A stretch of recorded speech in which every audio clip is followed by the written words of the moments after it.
who's he put into power? Right, exactly. Elon and Zuckerberg, and they're all kissing his ass now. Yeah, exactly. Because they're all going to make a shitload of money. Exactly. I mean, Trump made like, what, $33 billion on the day he got inaugurated because he made the meme coin, the Trump meme coin. Right. So Oh, it's all power money grab. Yeah. But again, there are good things in that. I think he's going to do great things for crypto, which I believe in. I think RFK is going to do great things for like health and stuff. They're already starting to ban like these dyes and things that are just absolutely cancer causing. He's already saying he's going to stand up to Monsanto and like reduce glyphosate and all these things. There are silver linings in this. A broken clock is, right twice a day.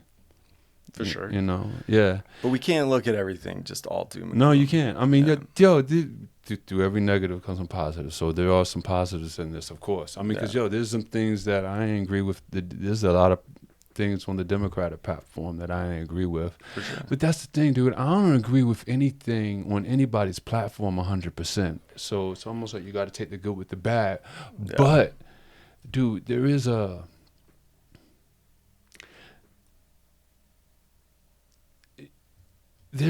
tone that I think is important when you are running a nation, running men. And like Graham Hancock said, he believes anybody that wants to be the leader of men need to do 10 ayahuasca ceremonies. I agree with that. Right, sure. right. Yeah, you become the philosopher king, like Plato would say in his Utopia. You want people that have gone through stuff, not just got born with a silver spoon and cheated their way to the top. Like, exactly. They're not going to work for the working people. It's not going to work for the people. It's only going to work for that person. Yeah, and their cronies. Right, and their cronies. Right.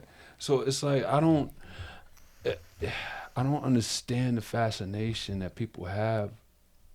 I don't see how they just don't see the repetitive blueprint that they're on.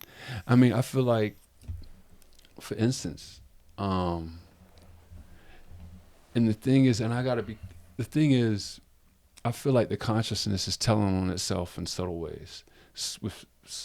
And I was having a conversation with Hart today. I was like, Hart, did you see Elon? And he was like, no. Well, what did he say? I was like, hey, it ain't what he said, it's what he did.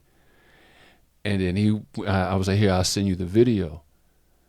Hart, who's a Jewish man, when he saw the video, he was like, wow.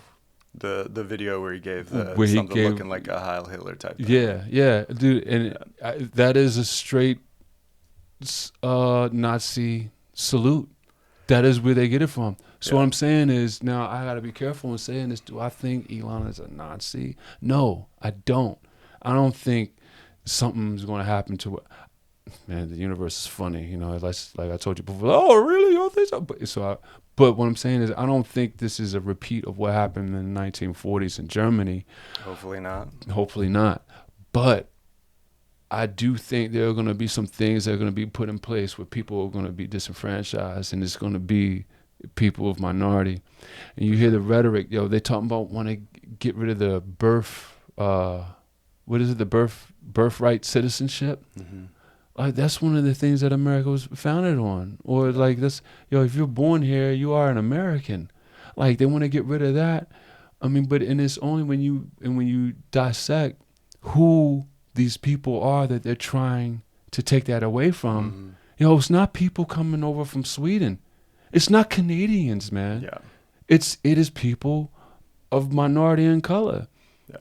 And I mean, when you dissect that, you notice the tone and you notice what it is. And when you see the comparisons and the symbolisms of how history is repeating itself, dude, I remember when I was in 7th grade and I was learning something, and we called the teacher. I was like, why we got to learn this? And Roger, we called our teachers by our first name. He was like, class, can anybody tell Mark why we have to learn this? And the dude next to me raised his hand. And he was like, yes, Chad. And Chad said, because history repeats itself. I never understood that. Like, then I was like, what do you mean history repeats itself? Like, I'm set in 7th grade. The older I got, the more I see it over and over again. If you do not learn from the history that you've had, you will repeat it. Just like the trauma we go through, just like the relationships we go through. If we do not learn from those experiences, we repeat it. And this is why it's so important to learn our history so we don't repeat it. And if you look at what's going on, you see symbolism that you have seen before 60 years, 80 years ago.